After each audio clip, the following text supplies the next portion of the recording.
Ahasuerus sat on his throne in his kingdom, which was in Shushan, the citadel, that in the 3rd year of his reign, he made a feast for all of the officials and servants, the powers of Persia and Media, and the nobles and the princes of the provinces being before him. And when he showed the riches of his glorious kingdom and the splendor of his excellent majesty for many days, 180 days in all.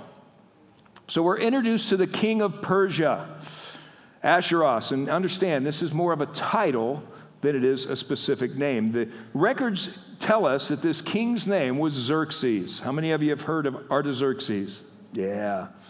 At this time, Persia was a great civilization. They had an amazing amount of wealth and military might.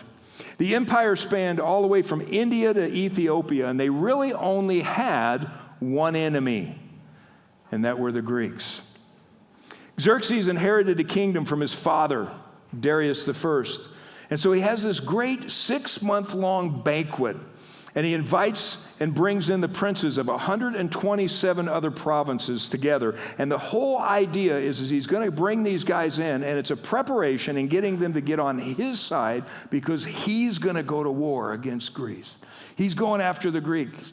And he wants to make sure that he's got this alliance that is built out of these others. He uses his great wealth and his influence literally to wine and dine for 6 months, any and all from these 127 provinces that will come in. We need to keep in mind that as we read this account, one of the things that we're going to see is we're going to see that, well, it would be easy to paint what is not an accurate picture by virtue of how it's spelled out. Now, there's been some commentators that have said that it's very likely that if Mordecai was the one that wrote this account, that he wrote it in such a way that, A, he wouldn't have used the name of the Jewish God, so that makes sense. He was going to find himself, and we'll see this later on, in a position of power and control within the kingdom. So if he wrote this after these events, he would have written it in such a way that it made the king look good. That it wasn't going to be something that was going to be critical. He was going to write it almost in a kind of a fairy tale kind of atmosphere. But we need to understand that this was not a fairy tale time. This is not a Hallmark production. What we see happening here are times that were very, very harsh. They were filled with war and conquest. Xerxes was a megalomaniac. He considered himself a god and didn't have any means by thinking there was going to be any other way that things were going to happen other than his way. His whole purpose and goal behind having this feast and having these people come in was so that he could exercise power and control and that he could compel them to join his cause. Xerxes demonstrated his power. He assembled an army in order to be able to overtake the Greeks. And it says, and when these days were completed, the king made a feast lasting 7 days for the people who were present in Shushan in the citadel. From great to small in the court of the garden of the king's palace, there were white and blue linen curtains fastened with cords of fine linen and purple on silver rods and marble pillars. And the couches were of gold and silver on a mosaic pavement of alabaster, turquoise, and white and black marble. And they served drinks in golden vessels, each vessel being different from the other, with royal wine in abundance, according to the generosity of the king. In accordance with the law, the drinking was not compulsory. So the king had ordered all the officials of his household that they should do according to each man's pleasure. Now, there's multiple feasts that are taking place. This party has been ongoing for 6 months. And over this 6-month period, there's no doubt that there were literally thousands of people that had attended this first feast. Lasting this long period, it was filled with government officials. These were the 127 princes of these provinces and all of their entourage and everybody that came in. And then there was a second feast that came at the end of this 180 days that lasted for 7 days. And it was for the citizens of the city, for those that were in Shushan, in the capital city. The second feast was to show just how amazing the king was. And he was going to spare no expense, because I'm sure that as many, even today, of our amazing and powerful leaders, they were using public funds for all of the aspects of being able to do this. In the ancient culture, it was required in order to show appreciation and loyalty to the king that every time a round of drinks was provided, that the individuals had to drink. They had to literally just partake. Any time that there was the raising of the glass, you had to go right along with it, or it was a dishonoring of the king. And so in this case, for whatever reason, most likely political, Xerxes decides that he's not going to enforce that. And so he tells everybody they can drink to the level that they want to, they don't have to. And what this tells me, and when we look at this, is that there were probably those that were attending this that were not necessarily all that excited about him. And so for them to raise a glass to him would have been something that maybe went against their ideals. And so he didn't require it. So he was also quite the politician. He was quite smart in relationship to how he put these things together. But then there was a third feast that involved the women. Look at verse 9. Queen Vashti also made a feast for the women in the royal palace, which belonged to King Ahasuerus. On the seventh day, when the heart of the king was merry with wine, he commanded 7 eunuchs that served, those guys, 7 eunuchs who served in the presence of King Ahasuerus to bring Queen Vashti before the king, wearing her royal crown in order to show her beauty to the people and the officials. For she was beautiful to behold. The king's final attempt to impress comes towards the end of the party, and it says that the king was merry with wine. The modern translation of that is the king was really drunk. He was merry with wine. He was blasted. And tradition holds that the command that he made for his wife to be brought stemmed from an argument that had occurred over who had the most beautiful wife. So you can imagine all of these drunk dignitaries, all of these drunk princes and officers and people that were there, this major party's going on, and all of these guys are talking about, my wife's better looking than your wife. No, my wife's better looking. And the king decides he's going to settle the issue. So he calls for his queen, and he says, have her come out in her royal crown. And some accounts say that that's basically all she was supposed to wear, was her royal crown.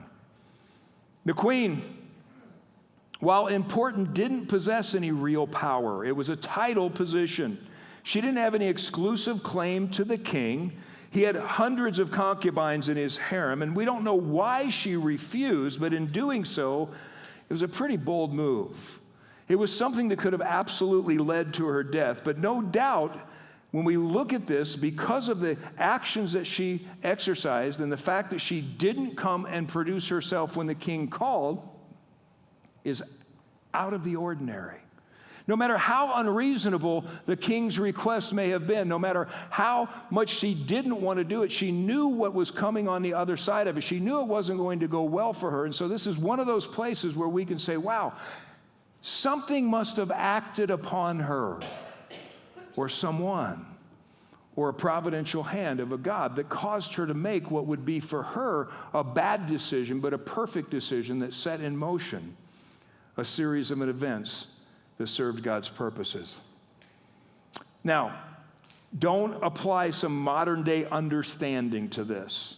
Don't think, wow, this was a drunk husband that was asking his wife to do some shameful thing and she just refused. This isn't the case. A pagan king that considered himself and was visualized and seen as a god to the people. This was a pagan queen who was used to getting her way, who was very pampered and very much so into the same types of things that were happening across the kingdom. This isn't a romantic love story. These are powerful and very, very ruthless people. And her decision not to come didn't make sense, except for to God. But Queen Vashti refused to come at the king's command brought by his eunuchs. Therefore, the king was furious, and his anger burned within him. Even when he was mad, he kept his wits about him. Even when he was at this time extremely intoxicated, he knew enough to seek counsel. And look what it says in 13. Then the king said to the wise men who understand the times, for this was the king's manner towards all who knew the law and justice, those closest to him being those guys who were the 7 princes of Persia and Media and had access to the king's presence and who ranked highest in the kingdom. He says, what shall we do to Queen Vashti, according to the law, because she didn't obey the command of the king Ahasuerus brought to her by the eunuchs. Now, the king takes and refers to his advisors, and he does so by talking about what does the law say? What's the legal take on this? What's the ruling? Those that are in power, those that want to keep power, those that have a tendency to do things that are not necessarily right, love to use the law to their advantage, or at least the semblance of using the law. Now understand, there is something very, very different between the law and what is just and what is right. And if we haven't seen anything in our modern understanding of what's taken place with courts and with hearings and with inquests and with injunctions and all the stuff that has gone on through the course, especially within our political world, to realize that the law is not in any way, shape, or form not subject to abuse. And it can be abused at any moment. And this basically is what's happening here. This issue that he's trying to settle, this problem that he's having with his wife, is not really a legal issue. But by making it so, then whatever he does, he's able to make it look as if he's doing the right thing. Well, she didn't come, so I asked my best attorneys and I asked the best legal counsel, well, what should we do about this? And they're going to come up with a plan. It says, and Menahem answered before the king and the princes, Queen Vashti has not only wronged the king, but also all of the princes and all of the people in all of the provinces of King Ahasuerus. For the queen's behavior will become known to all women, so that they will despise their husband in their eyes when they report that King Ahasuerus commanded Queen Vashti to be brought in before him, but she did not come. This very day the noble ladies of Persia and Media will say to all the king's officials that they have heard of the behavior of the queen, and thus there will be an excessive contempt and wrath. King, here's the problem. Here's the issue. You told her to come and she didn't. This is going to set a bad example for all the women in the kingdom. This is going to be a problem. You don't understand. King, this is going to be a situation that's going to cause us to lose control of our wives. This is that first aspect of women's libs starting all over again. It's not a legal argument, though. Look at what they're saying. They said this has nothing to do with what's legal. This has to do with the problem that because she refused, it puts in jeopardy our control over our own wives and over all of the women within the kingdom. Guys, this is about power. It's not about a matter of the law. Now, there's those who will try to take the commands that we find in the Word of God concerning wives and make it about power when it's really not. One of the areas that attracts such criticism we'll be seeing here in a few weeks when we get there comes to us in Ephesians 5. How many of you already know where I'm going in Ephesians 5? Yeah, look at that. He's going there. In verse 22 of Ephesians 5, it says, wives, submit to your own husbands as you do to the Lord. For the husband is the head of the wife, as Christ is the head of the church, his body, of which he is the Savior. Now, as the church submits to Christ, so also wives should submit to their husbands in everything. I try to read that every time I do a wedding, just so I can see the effect. Because, you know, there have been audible gasps.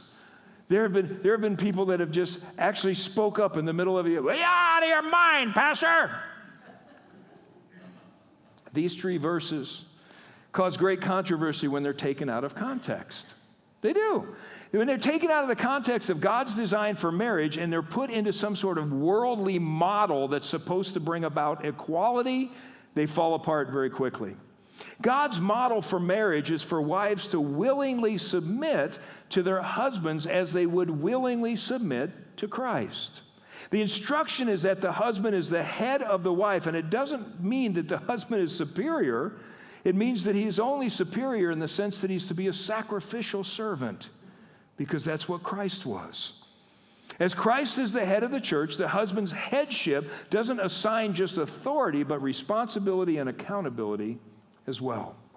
But see, the problem is that very often this section of Scripture is what is pointed to and what is held out, and they don't go and read the verse before or the verses after.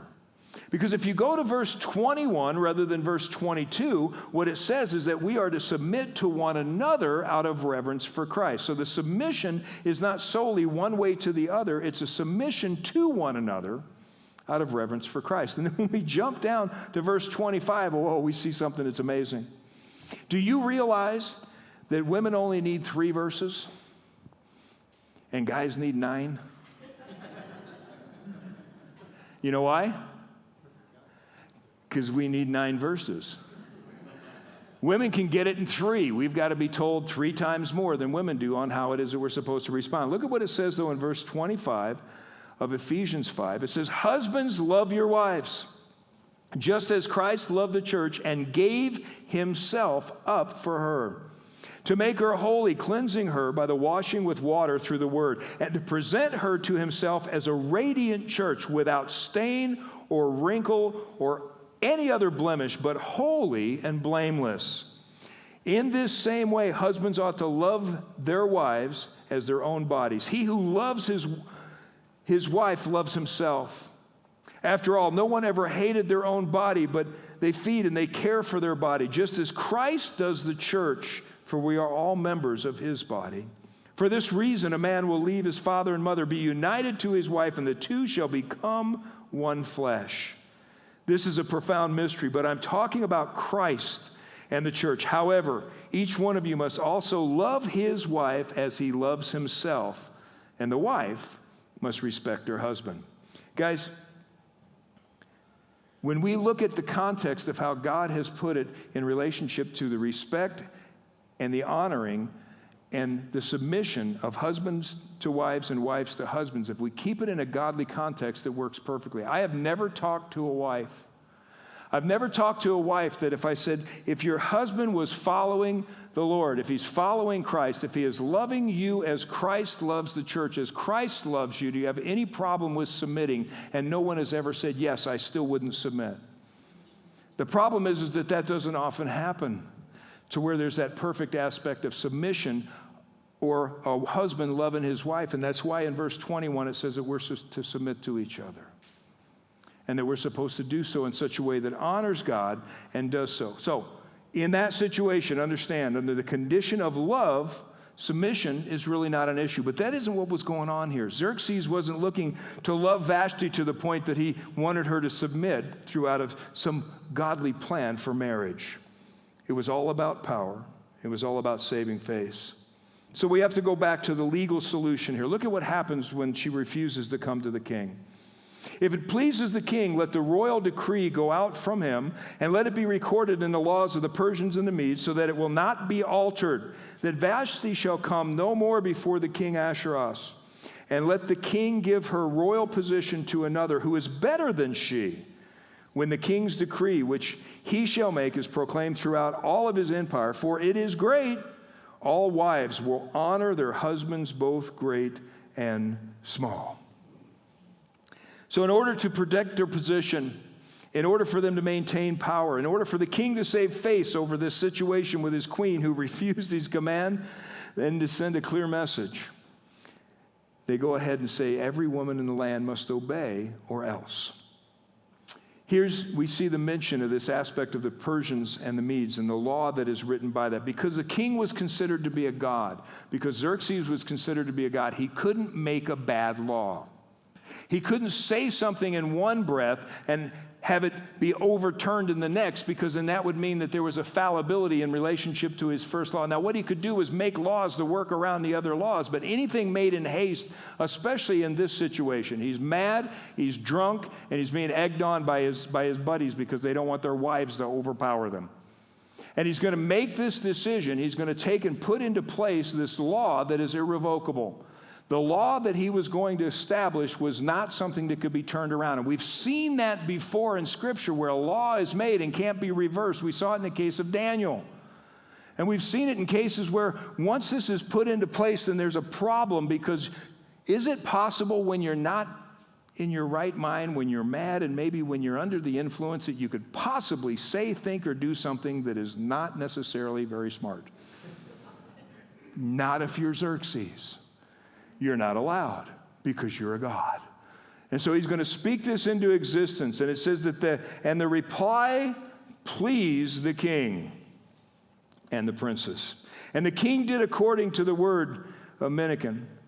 And he sent letters to all the king's provinces, to each province in its own script, and to every people in their own language, that each man should be the master in his own house and speak in the language of his own people. So they've settled the issue. The men are in complete control. If their wives disobey in any way, shape, or form, they can put them out. In chapter 2, it says, and after these things, meaning once he's sobered up, when the wrath of King Ahasuerus subsided, that he remembered Vashti, what she had done, and what had been decreed against her.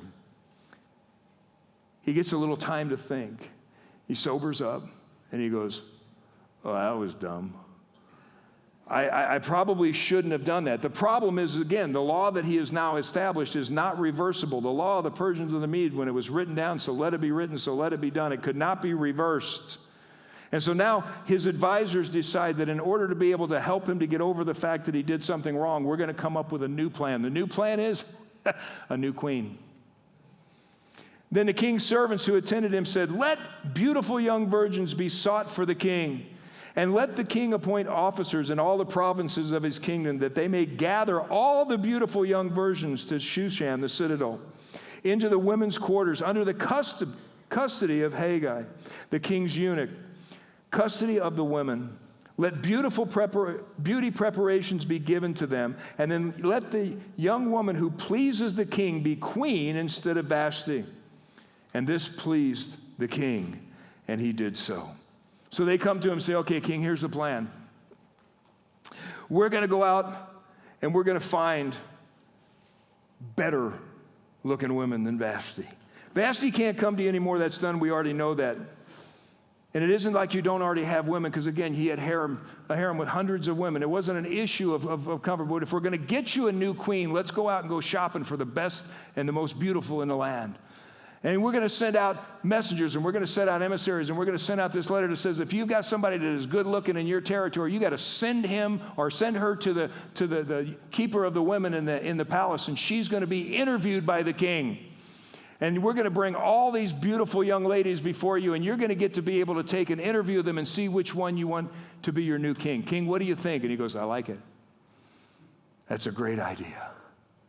Bring them on. And they start the process. In Shushan, the citadel, there was a certain Jew whose name was Mordecai, the son of Jair, the son of Shimei, the son of Kish, the Benjamite. Kish had been carried away from Jerusalem with the captives who had been captured with Jeconiah, the king of Judah, and whom Nebuchadnezzar, the king of Babylon, had carried away. And Mordecai had brought up Hadassah, that is Esther, his uncle's daughter, for she had neither father or mother. The young woman was lovely and beautiful. And when her father and mother died, Mordecai took her as his own daughter. So now here we are in verse 5 of chapter 2, and we're introduced to Mordecai and we're introduced to Esther. Esther was an orphan, and she was taken in by Mordecai and raised as his own. And so it was when the king's command and decree were heard, and when many young women were gathered at Shushan the citadel, under the custody of Haggai, and Esther was also taken to the king's palace into the care of Haggai, the custody of the women. Now, the young woman pleased him, and she obtained his favor, so he readily gave beauty preparations to her beside her allowance. Then 7 choice maidservants were provided to her from the king's palace, and he moved her and her maidservants to the best place in the house of the women. Esther had not revealed her people or family, for Mordecai had charged her not to reveal it. And every day Mordecai paced in front of the court of the women's quarters to learn of Esther's welfare and what had happened to her. So here's a little background. There were millions of Jews in this area, but they had assimilated into the culture. And even though there were indications of who was and who wasn't a Jew. It wasn't always easy to figure out who was who and what people group they were. It really wasn't something that was paid a lot of attention to. But Hadassah was caught up in this collection of the virgin, and she's brought to the king. And at the advice of Mordecai, she changes her name to Esther in order to conceal the fact that she's a Jew. It sounds as if the process of being selected wasn't so much as of a forced thing. It wasn't something that was so much of it being rounded up and thrown in a cage and taken away to the... It sounds like it was more of a lottery type of a situation. And in so being, she's brought in and she's placed under the head eunuch who is in charge of the women's quarters. And it says that she finds favor with him. And guys, this is another aspect of that providence of God, because the reality is that there wasn't any reason for her any more than anybody else to be given preferential treatment. And she was, out of what some historians say were hundreds of women that were collected for this process, she was singled out for special care. She was given special servants. She was given extra beauty treatment. She spent more time at the spa. And it was given to her the best place to live in the quarter. So she got favor right off the bat. And the thing that's amazing is we've seen God do that in other circumstances. God has given favor, and we see it in the case of Moses and Jacob and Daniel and others that found themselves in this place where for any other reason, the people that they were around would have been enemies and would have been against them. But for whatever reason, and we know what it is, it's God's hand and provision, they were found and given favor. And guys, I don't know about you, but I've experienced that in my life.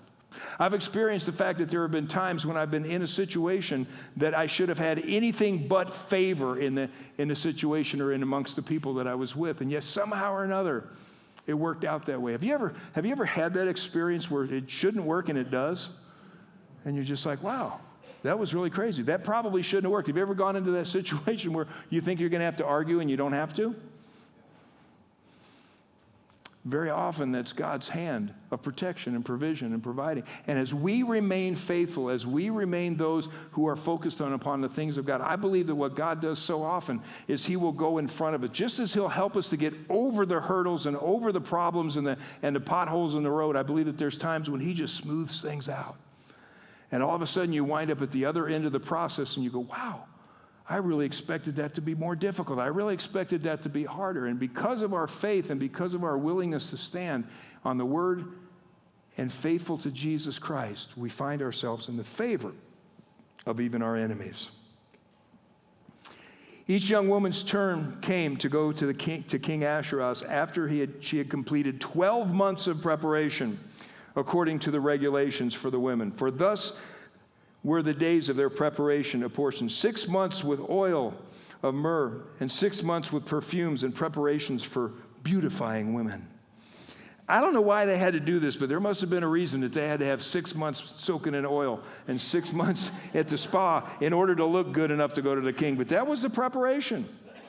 Thus prepared, each young woman went to the king, and she was given whatever she desired to take with her from the women's quarters to the king's palace. In the evening she went, and in the morning she returned to the second house of the women, to the custody of Shagagus and the king's eunuch who kept the concubines. She would not go into the king again unless the king delighted in her and called her by name. So each one of these women were provided a year's worth of beauty treatments. And they were pampered over the course of this year, and they were taken and soaked in oil and rubbed down and made to be pretty. And they have this opportunity to take and to do whatever it is to make themselves as attractive as they possibly can. And when it was their time to go spend the night with the king, it says that they would go, and then the next day they would come back to a different location. Their status was changed. Prior to going to the king, they were in this position of being interviewed, if you will. After spending the night with the king, they were now the king's property and possession. And they would go to another place, and they would wind up joining this harem, this aspect of being one of the king's concubines, to forever, for the rest of their life, live in this position of somewhat being pampered, but excluded and completely isolated from the world. The only way that they would ever have any kind of contact with someone other than those that were in the same status was if the king called for them to come again. And most of the time that didn't happen. So the life that they would have after this process was one of just isolation and really being held captive. Oh, pampered, but captive nonetheless.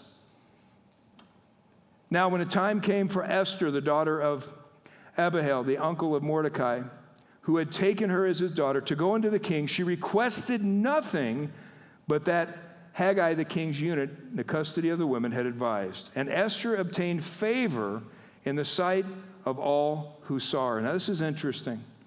It said that the women could take anything that they wanted, which meant that they could pick out any clothes, that they could put on any jewelry, that they could get adorned, they could take and have their makeup done in a special way, they could do anything they want to try to make themselves as beautiful and attractive to the king as they could.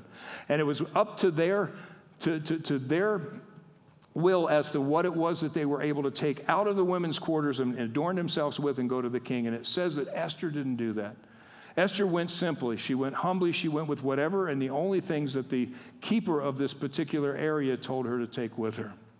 And it shows us her character when it comes to how it is. She wasn't looking to take and impress. She was looking to follow that which was put within her heart.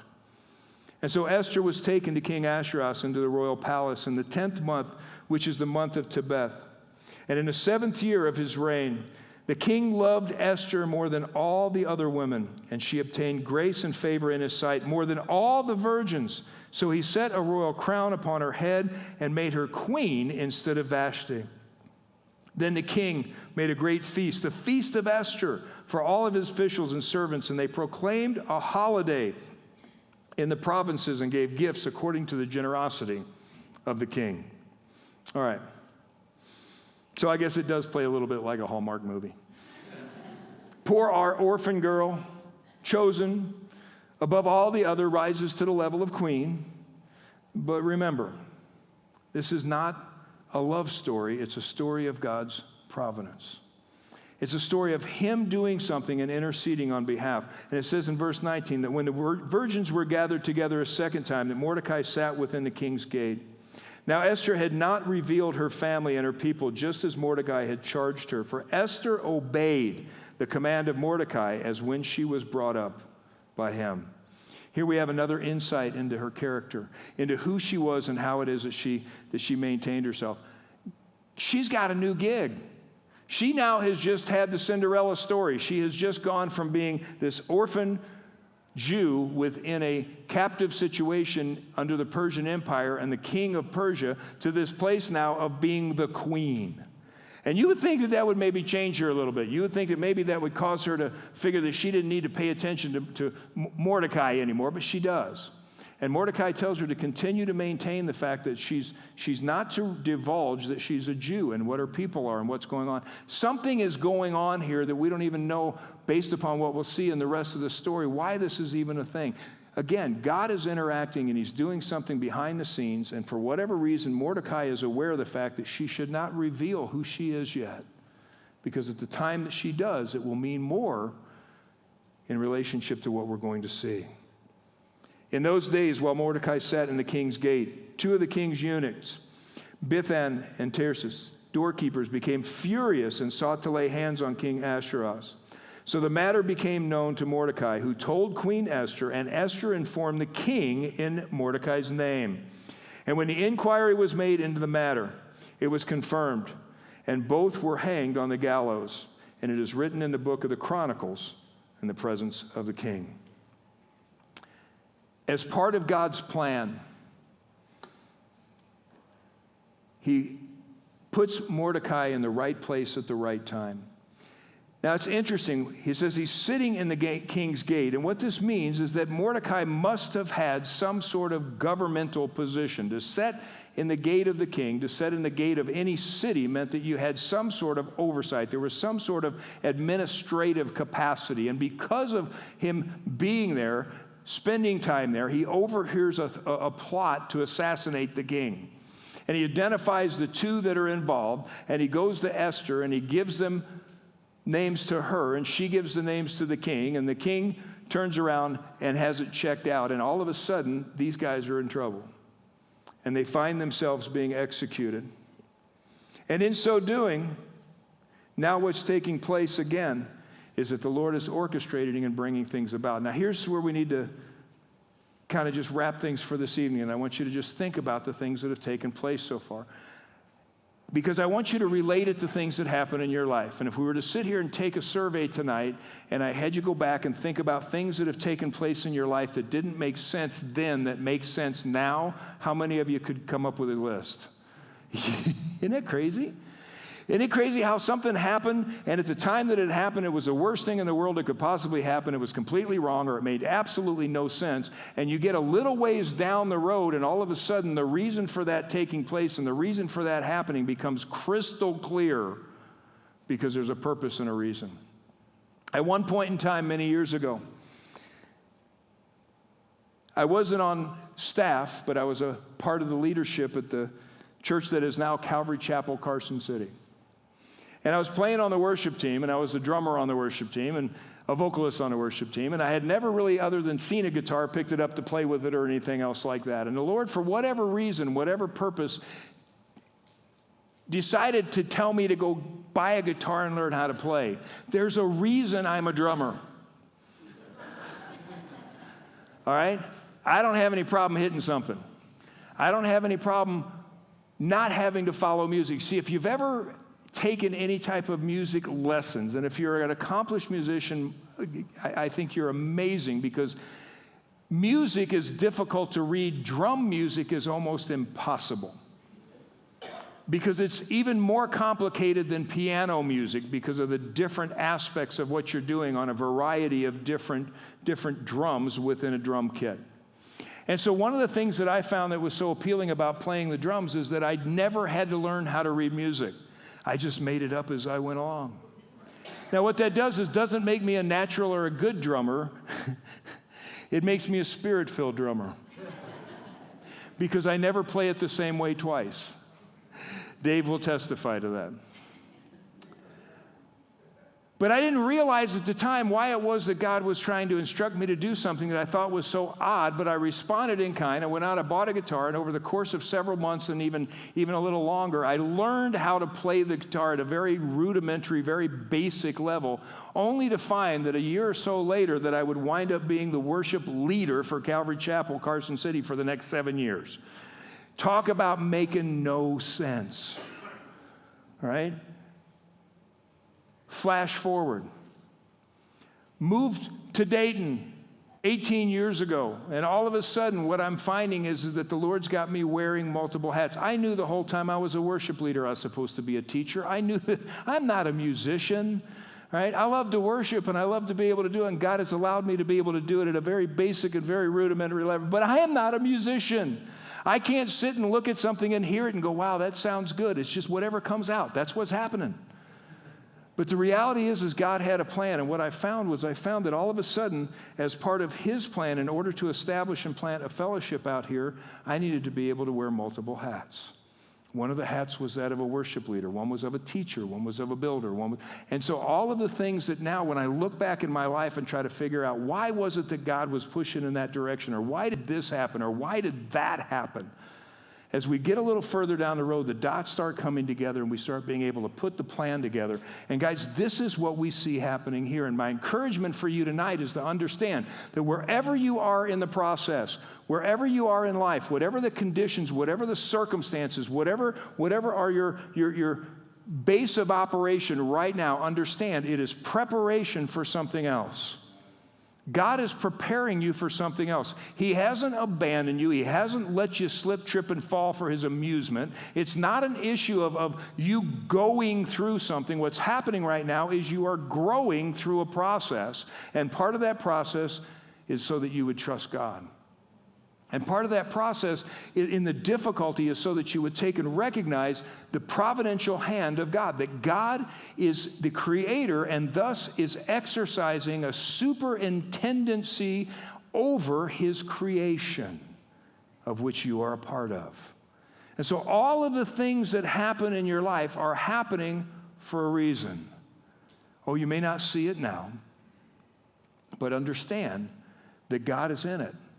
In this situation, the first thing that we see as part of His providence is He sets up and allows Queen Vashti to make a really bad decision.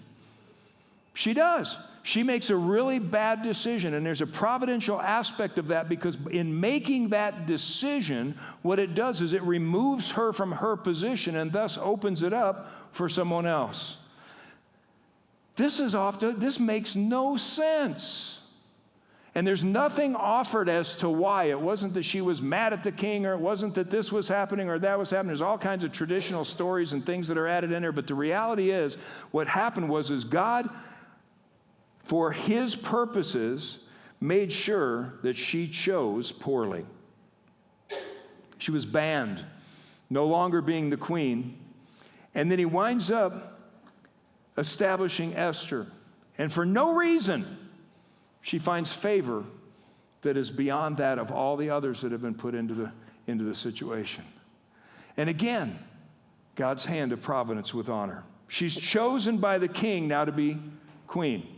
As we move forward in the story, you're going to see that this is something even still. Understand, we have somebody who is a Jew, who understands who God is, who understands the responsibility, now going to be the queen of one of the biggest pagan dictators that ever lived. Only God can do that, and do it for a purpose and do it for a reason. And so we need to understand, do you think that maybe some of this stuff didn't look right at the time? Do you think that maybe some of it didn't play out right? And then out of the blue, he winds up allowing Mordecai to be in the right place at the right time in order to be able to do something. And now I'm setting you guys up, because the rest of the story, when we look at these things that are happening and we tie it to the rest of the story, and this is going to be one of the few times when I'm going to say, don't read ahead. Because I want us all to look at it and discover it at the same time, because it's so neat. It's like, wow, I see now why that happened, and I see now, go ahead, you can read ahead. Never going to tell you not to read. But understand, these things are happening on purpose in order for God to bring his plan about. And what I'm going to tell you is the things that are happening in your life are happening on purpose in order for God to bring his plan about. So if you don't get anything else tonight, before you leave tonight, you need to understand that there is a providential hand of God that is moving in your life, which means he is exercising and his superintendent role over your life. Everything that is happening has a purpose. Our goal should be to take and to continue to trust him in that process. We don't have to like it. Doesn't have to be your choice. Very often it's not even going to be something that's good. But he's in it, and he's moving for your benefit. Amen? Amen. Heavenly Father, God, Lord, we thank you. Lord, we thank you for these accounts, because it's so much a matter of looking and seeing how it is that people just like us respond to what are incredible and at times even impossible circumstances. And Lord, what we're going to see as we move forward in this account, and even thus far, the things that are taking place in relationship to the moving parts don't make sense. But Lord, they make sense to you. The Lord, through this, you were proving and you were refining and you were bringing your plan about in your people. And Lord, to be an example for us today. Same God, same love, same grace, same mercy, same providential hand and power operating in the affairs of man. So Lord, may it be that as we would look and we would see what's happening around us, and we would think that, oh Lord, the whole world's falling apart, everything's going crazy, there's no hope, or that we would recognize that your hand is in everything. And as long as we are in your hand, then Lord, we have nothing to fear. We ask these things in Jesus' name we pray. Amen.